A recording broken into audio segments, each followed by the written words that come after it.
For 35 years, Dr. Marcus Chen had dedicated his life to developing Alzheimer's treatments, never expecting to make the most shocking discovery of his career. While analyzing the brain damage in one of his patients, he recognized the patterns of his own childhood trauma. This patient wasn't just any test subject, he was the twin brother Marcus had forgotten due to his own brain injury decades ago. Dr. Marcus Chen stood in his sterile laboratory at the Chen Institute for Neurological Research, staring at the brain scans displayed on the wall-mounted monitors. At 47, he was considered one of the world's leading experts on Alzheimer's disease and memory disorders. His research had helped millions of patients worldwide, but the irony was that Marcus himself suffered from significant gaps in his own childhood memories due to a traumatic brain injury he had sustained at age 12. The patient lying in the hospital bed before him was designated as Subject 47 in Marcus's clinical trial. The man appeared to be in his mid-40s, with graying hair and a face that seemed vaguely familiar, though Marcus couldn't place where he might have seen him before. The patient had been brought to the institute 6 months ago by social services, found living on the streets with severe Alzheimer's symptoms and no identification.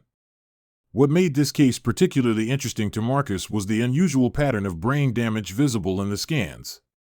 While most Alzheimer's patients showed gradual deterioration throughout the brain, Subject 47's scans revealed something different: evidence of both degenerative disease and old traumatic injury, a combination that Marcus had rarely encountered in his decades of research. As Marcus studied the detailed brain imaging, something began to nag at him. The location and pattern of the old trauma looked remarkably similar to his own brain scans from childhood.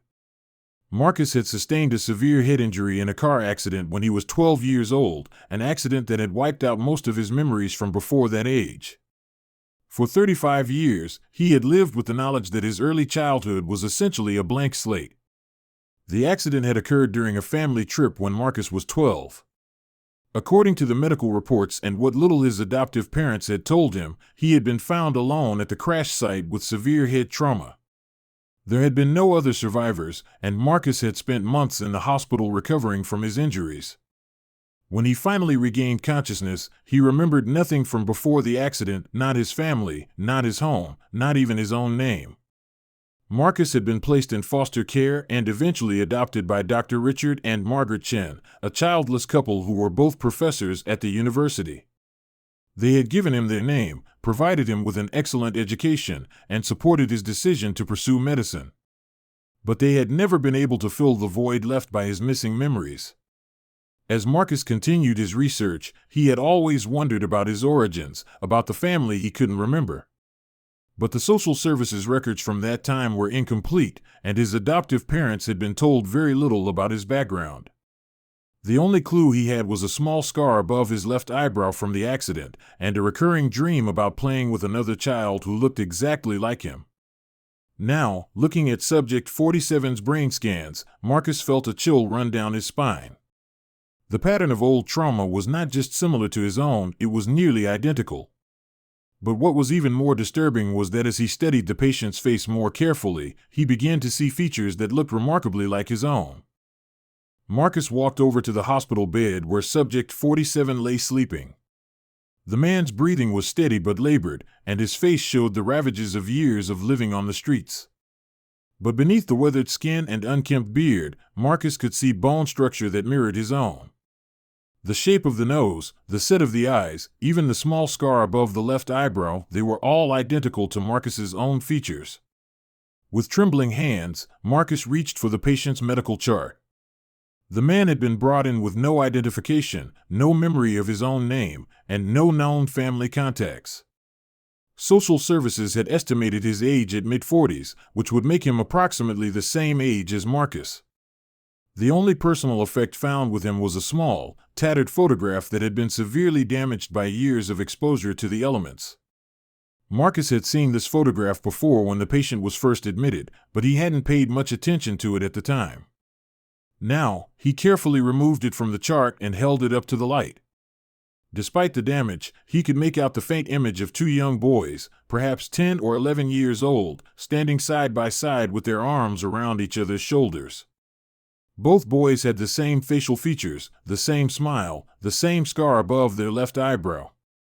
The realization hit Marcus like a physical blow. This wasn't just any patient, this was his twin brother. The brother he had forgotten, the missing piece of his childhood that had been lost in the trauma of that accident 35 years ago. Marcus sank into the chair beside the bed, his mind racing as fragmented memories began to surface. Images of shared toys, whispered conversations in a darkened bedroom, the feeling of never being alone because someone who looked exactly like him was always there. These weren't just dreams or fantasies, they were real memories, locked away by trauma but now beginning to emerge. As Marcus sat there, holding the photograph and staring at his brother's sleeping face, he began to piece together what must have happened 35 years ago. The car accident hadn't just taken his memories, it had separated him from his twin brother. Somehow, in the chaos following the crash, they had been split up. Marcus had been found and taken to the hospital, while his brother had apparently been placed somewhere else, eventually ending up in a different part of the foster care system. But why hadn't anyone told him he had a twin? Why weren't there any records of his brother in the files? Marcus realized that in the 1980s, record-keeping was much less sophisticated than it was today. It was entirely possible that in the confusion following a traumatic accident, the authorities had simply lost track of his brother, especially if they had been temporarily separated at the scene. Marcus reached out and gently took his brother's hand.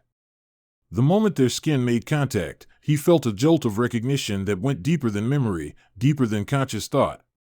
This was his family, his blood, the other half of himself that had been missing for 35 years. As if responding to Marcus's touch, the patient's eyes slowly opened. For a moment, they stared at each other in confusion, then something shifted in the man's expression. Despite the Alzheimer's that clouded his mind, some part of him seemed to recognize Marcus. "Marcus," the man whispered, his voice hoarse from years of neglect. "Is that really you?" Marcus felt tears streaming down his face. "Yes," he managed to say. "It's me. But I'm sorry, I don't remember your name.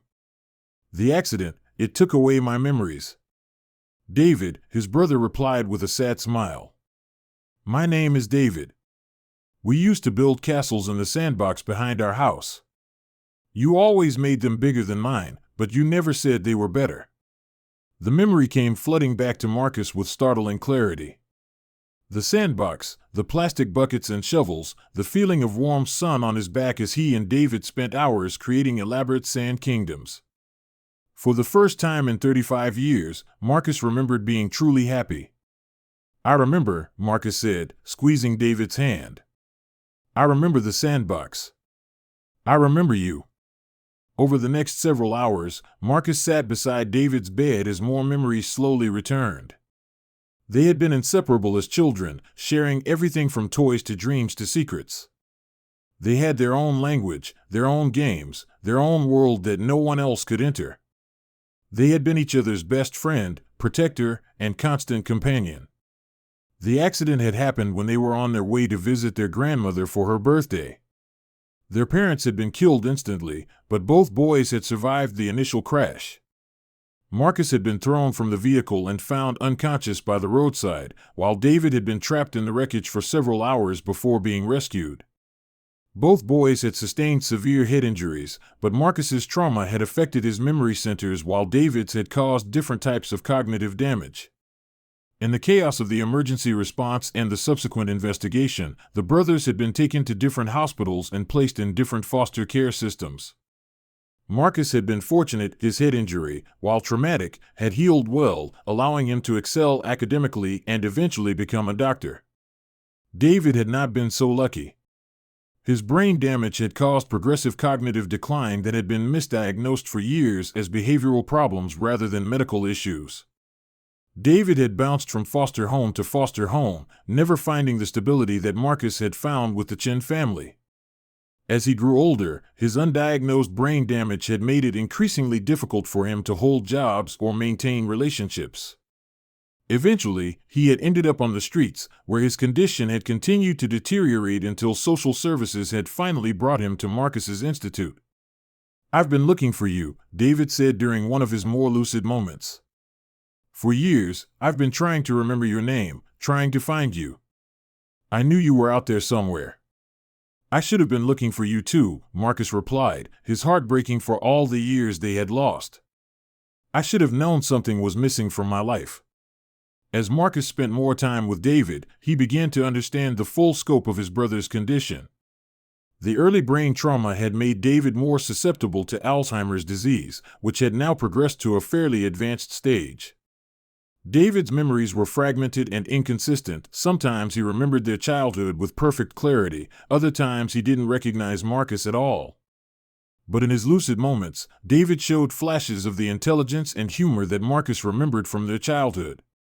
He asked about Marcus's life, his career, his family. When Marcus told him about becoming a doctor and dedicating his life to studying brain disorders, David smiled with genuine pride. "You always said you wanted to help people," David said. "Even when we were kids, you were always trying to fix things, to make things better."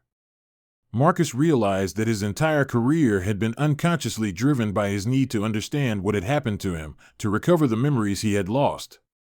And now, finding David was like recovering the most important memory of all, the knowledge that he had never been alone, that somewhere in the world was someone who shared his DNA, his history, his deepest connection to humanity. The reunion with David also forced Marcus to confront some difficult truths about his life. He had spent 35 years building a successful career and accumulating professional achievements, but he had never formed deep personal relationships. He had always felt like something was missing, like he was incomplete, but he had tried to fill that void with work rather than human connections. Now he understood why nothing had ever felt quite right. He had been living as half of a whole, missing the person who had been his closest companion for the first 12 years of his life. David's presence made Marcus feel complete in a way he hadn't experienced since childhood.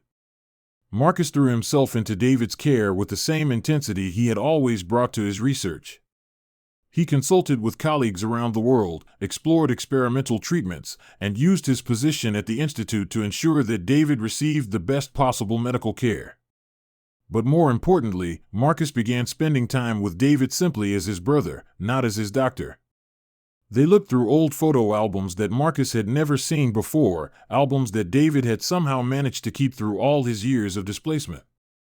They talked about their parents, sharing memories that each could contribute to creating a more complete picture of their early childhood. Marcus learned that their father had been a carpenter who built them elaborate wooden toys, and their mother had been a teacher who read to them every night before bed. They had lived in a small house with a big backyard where they had spent countless hours playing and exploring. They had been a happy family, cut short by a single moment of tragedy. As Marcus got to know David again, he also began to understand the man his brother had become despite his struggles. David had a gentle spirit and a resilient optimism that had somehow survived decades of hardship. Even in the midst of his cognitive decline, he retained a fundamental kindness and concern for others that reminded Marcus of their mother. David had worked various jobs over the years when his condition allowed, as a janitor, a security guard, a grocery store clerk. He had never married or had children, but he had formed friendships with other homeless individuals and had often shared his food or shelter with those who had even less than he did.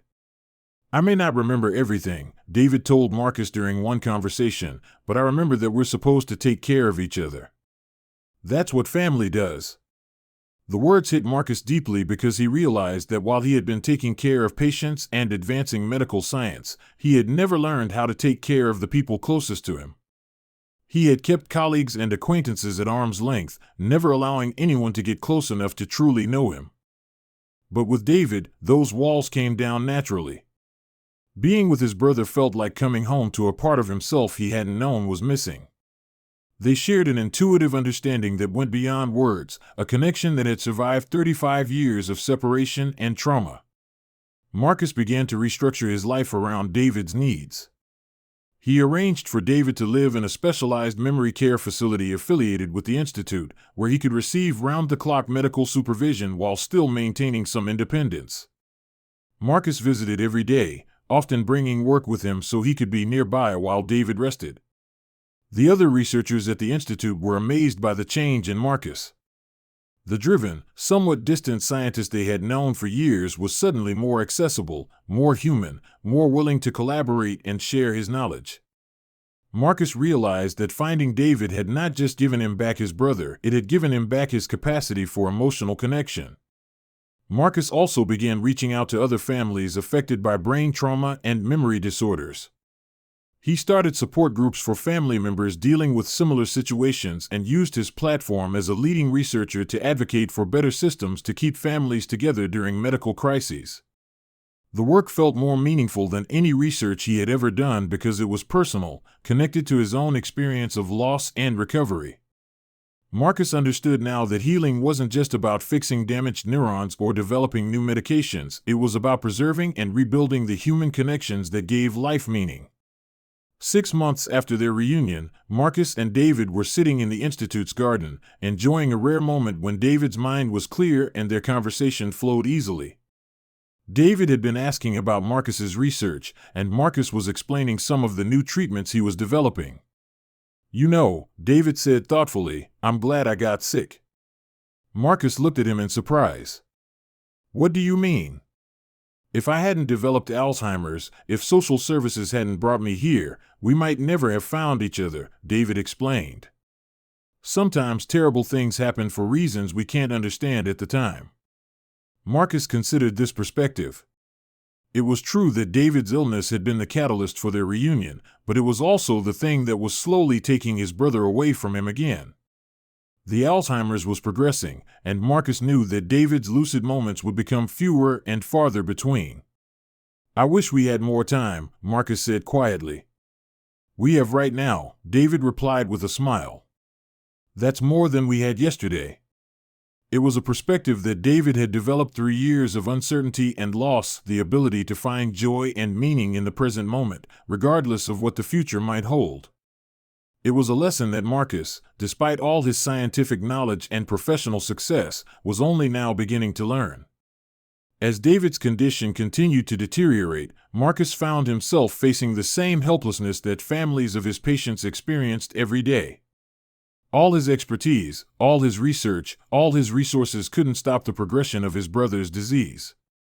But he could be present, he could provide comfort, and he could ensure that David felt loved and valued for whatever time they had left. Marcus began documenting their conversations, recording David's stories and memories while he could still share them. He wanted to preserve not just the facts of their childhood but the emotional reality of their relationship, the jokes they had shared, the games they had played, the dreams they had discussed. These recordings became precious to Marcus, a way of keeping David's voice and personality alive even as the disease robbed him of his ability to form new memories or express himself clearly. Marcus would play them back during David's confused moments, hoping that hearing his own voice might provide some comfort or connection. The experience of caring for David also changed Marcus's approach to his research. He began focusing more on quality-of-life interventions for Alzheimer's patients, developing programs that emphasized emotional support and meaningful activities rather than just medical treatment. Marcus realized that while he couldn't cure David's disease, he could make sure that his brother's remaining time was filled with dignity, comfort, and love. It was a different kind of healing than he had spent his career pursuing, but it felt more important than any scientific breakthrough. 1 year after their reunion, Marcus stood beside David's bed as his brother slept peacefully.